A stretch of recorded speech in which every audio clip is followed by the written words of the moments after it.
you plug it in with parentheses? Did you go to second and table? Did you get the same thing?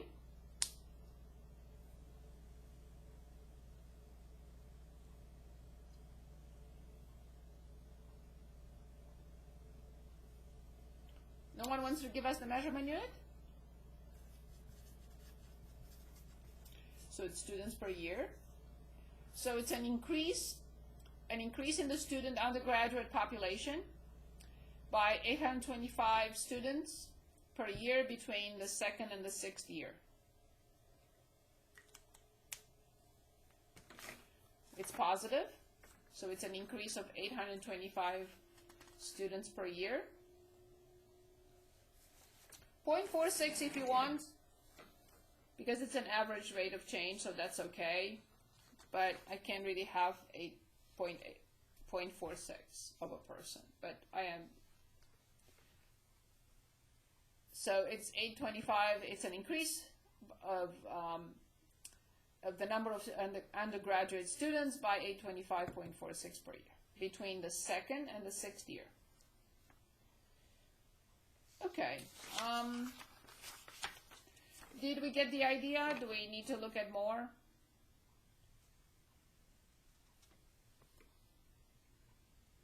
Let's look at one more with the average velocity. They're all identical, really. So 42 on 125, last one, unless you have another for me.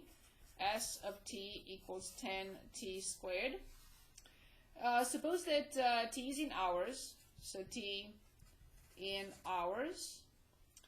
A truck travels s of t miles, so s of t in miles. Find s of 5 minus s of 2. S of 5 minus s of 2. Okay, fine. And what does this represent? It's the distance covered between 2 and 5 hours. And find the average rate of change of distance between those two. Okay. So, and B, average rate between 2 and 5. Okay, this is an easy situation because 5 squared is 25. 25 times 10 is 250. Minus 2 squared, which is 4. 4 times 10 is 40. So this is 210 miles covered between time t equals 2 hours and time t equals 5 hours. And the average rate of change from here will be 210 divided by 5 minus 2, which is 3, so it's 70. What does 70 represent? 70 represents the average speed, and it has to be in miles per hour. Average speed between 2 and 5 hours from the moment he started driving. Any questions before we continue? Any questions for me?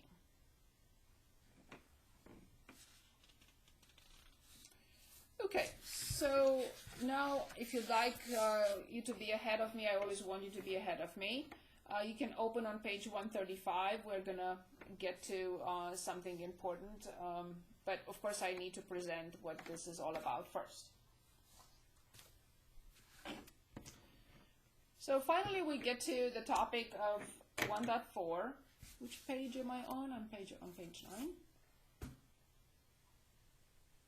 So 1.4 deals with derivatives.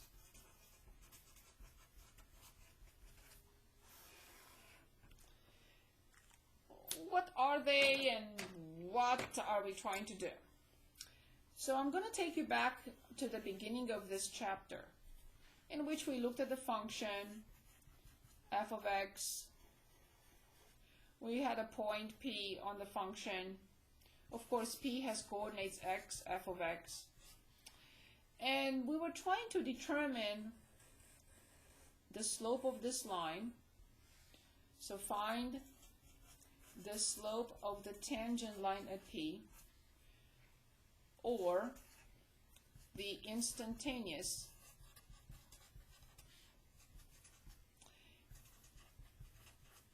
rate of change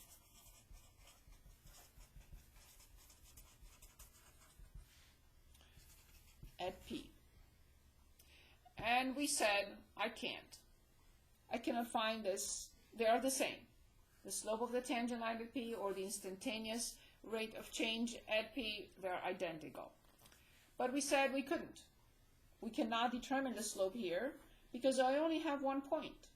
I don't have 2 points. If you give me another point somewhere on this line, I would use this slope definition, y2 minus y1 over x2 minus x1, and I'll find the slope of this line. But I only have 1 point.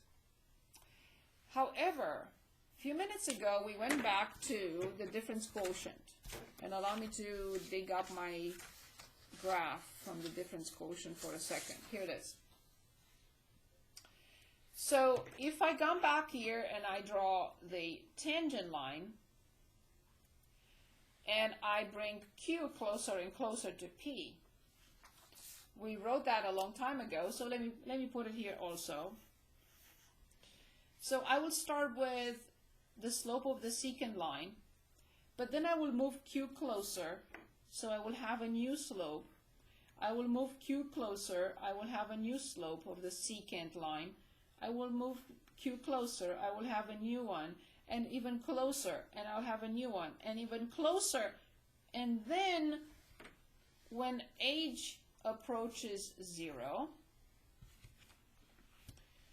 the difference quotient, which is the slope of the secant line, f of x plus age minus f of x divided by age, of course, the limit operator is required because now we know what the limit represents.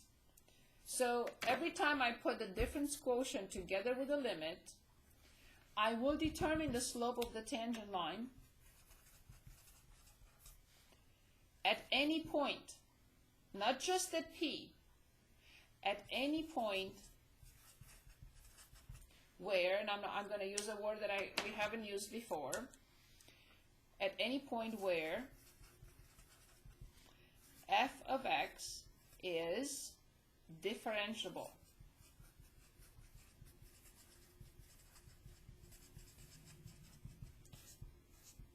What is this?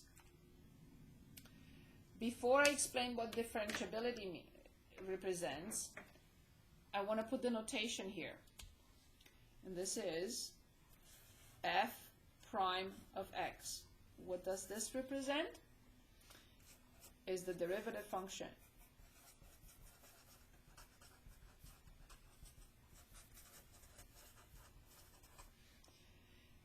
of f of x. What will the derivative give? The slope of the tangent line at any point where the function has a derivative, or we say it's differentiable. So this is the key concept moving forward in our course. So putting together the difference quotient with a limit gives us a new concept. So we know how to apply limits to functions. We know what the difference quotient represents. And now we put these two concepts together and determine another one. So before we address this and we calculate limits to find the derivative function for different functions, I need to explain what this word means. So let's talk about differentiability first.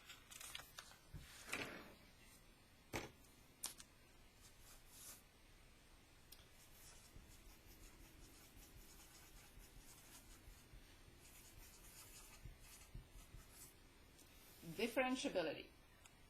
So let's look at a few situations. Here's one.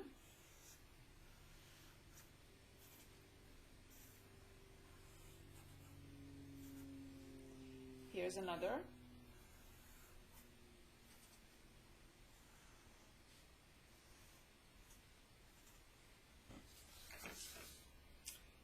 the third one.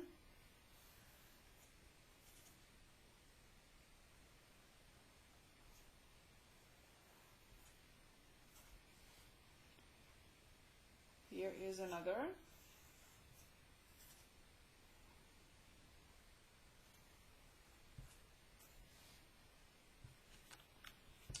And one more.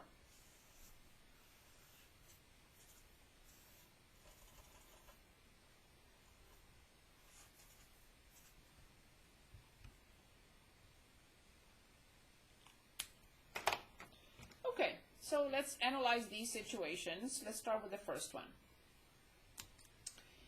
The first function at any point has a unique tangent. At any point, one tangent. At any point, one tangent. At any point, one tangent. This is basically a polynomial function, and it's differentiable everywhere.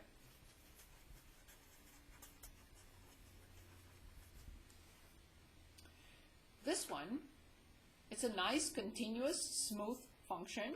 No problem there. However, at this point, it has only one tangent.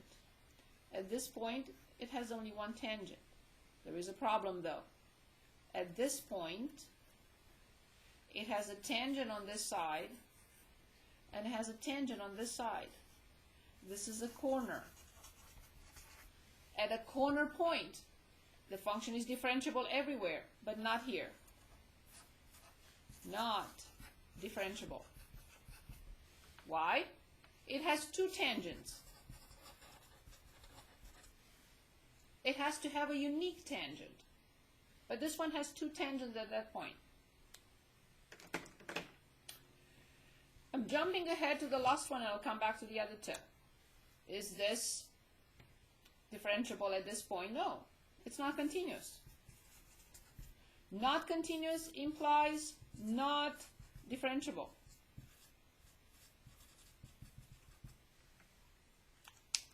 Not continuous implies not differentiable at that point. I'm not saying everywhere. I'm saying at that point. Okay. Why? For many reasons, but here's one. One tangent, a different tangent. Even if they have the same slope, we don't care. It's not continuous, it's not differentiable. What happens here though?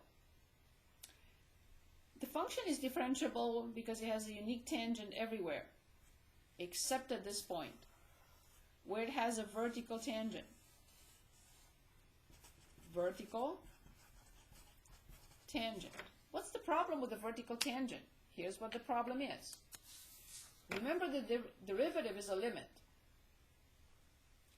If this limit from h approaches 0 from the left and h approaches 0 from the right is not the same, or is DNE, or is infinity, like in this situation, the function at this point does not have a derivative. It's not differentiable because it has a vertical tangent. This limit is DNE.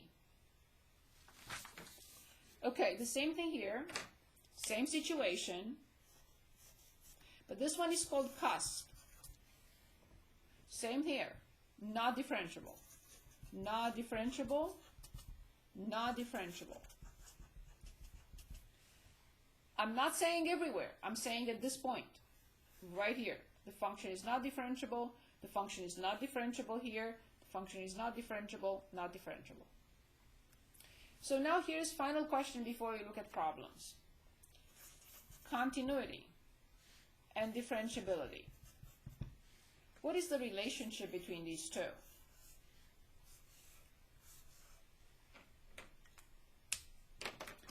My question is, can I say that continuity implies differentiability? Can I say that differentiability implies continuity? Both are correct. One is correct, none. Which one? Which one is correct? Or maybe both.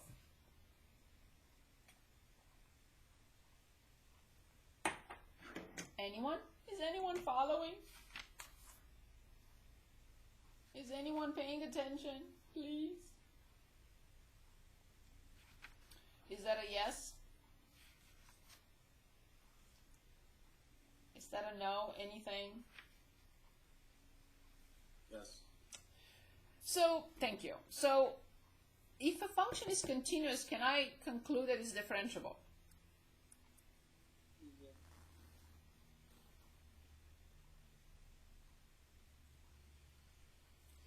I found 3 continuous functions that are not differentiable. So this is not. But if I know that the function is differentiable, for example, everywhere, can I conclude that it must be continuous everywhere? Yes. Yes. Is that clear? So we had 3 examples. The function could be continuous, but if it has a corner, it's not differentiable everywhere. It has a cusp. It's not differentiable everywhere. And it has a vertical tangent, not differentiable everywhere. Okay, so where is my, here it is. Any questions? Any questions? So far, no. Yes? Any questions for me? Would you like to work on any problem? On page 135.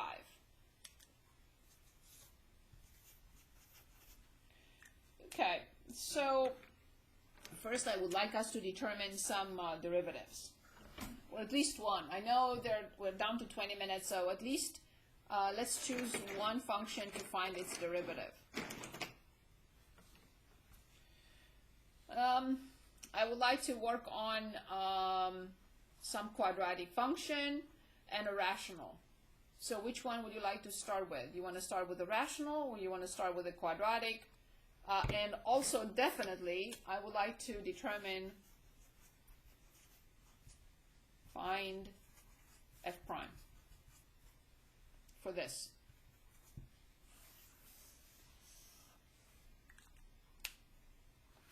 So let's start with this one. And then you can choose. Please choose any quadratic, any rational. You can make one up if you'd like. You don't have to choose from there. Okay. Because why I want to start with this is because this result has to be memorized moving forward. Okay, first of all, I know that the domain of this function is, can anyone help with the domain of this function?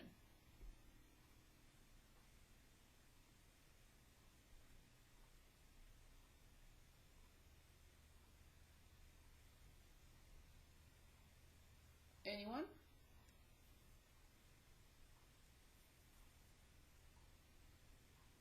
We had it last time.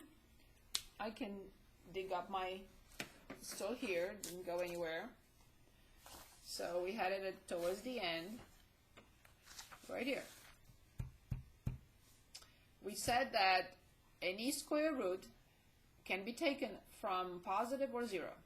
It cannot be taken from negative. So I must write that the domain is 0 to infinity, correct? X greater than or equal to 0.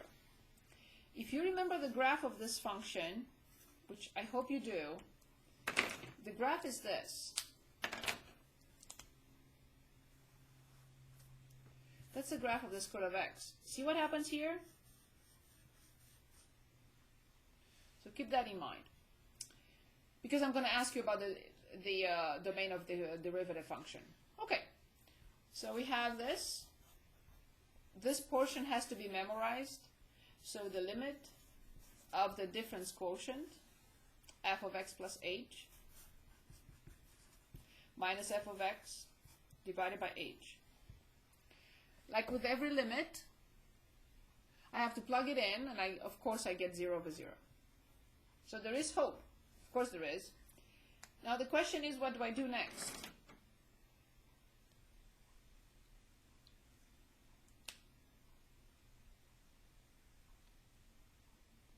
Can anyone give us the idea? We had a similar problem some time ago. What did we do?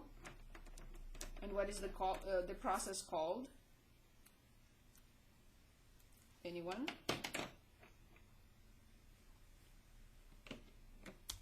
Okay, we have to rationalize.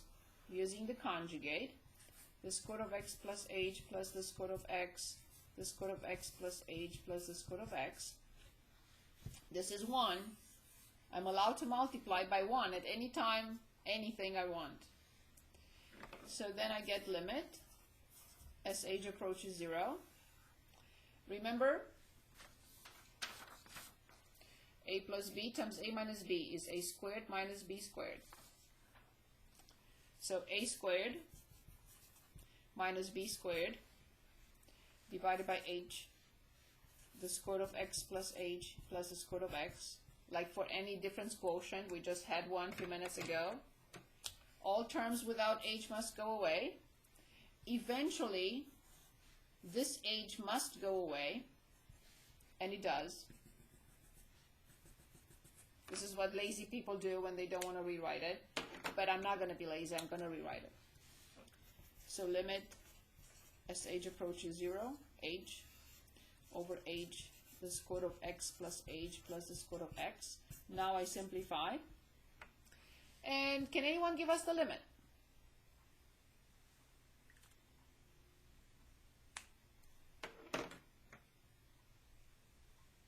And then we will write it here forever. The derivative of the square root of x is, can anyone give us this limit?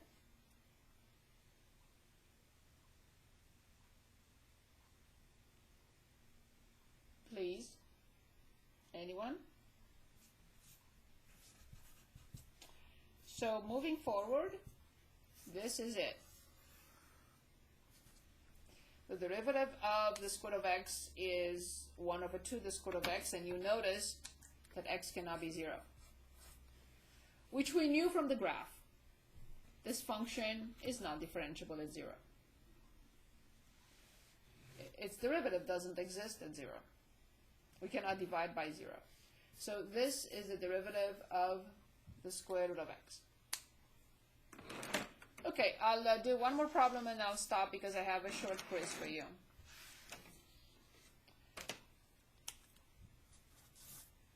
So, would you prefer to choose? Would you like to choose, or would you want me to choose?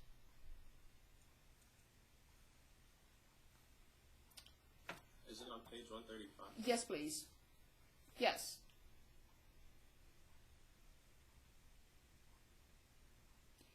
They're asking us to find f prime and then evaluate it. Any function.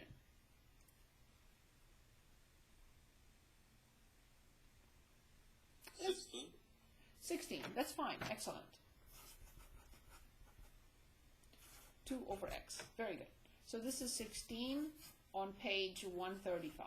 Good pick. Good. So again, we are, I forgot to, what we're asking, they were asking us also f prime, I'm going to write it here, f prime of -2, I think, f prime of 0, and f prime of 1. Okay. Good. So f prime of x is limit as h approaches 0 from the difference quotient 2 over x plus h minus 2 over x divided by h. We have a limit law. I'm going to write it on the side. The limit of a constant times the function is the same, of course, when x approaches a. Is the same with the constant times the limit as x approaches a from the function. I see 2 is in common.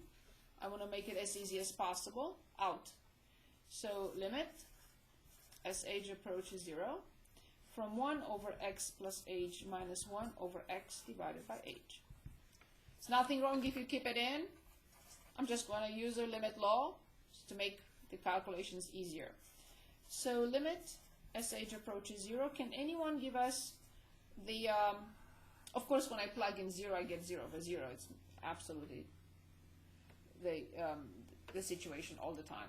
Okay, so can anyone give us the least common denominator in the numerator? Anyone?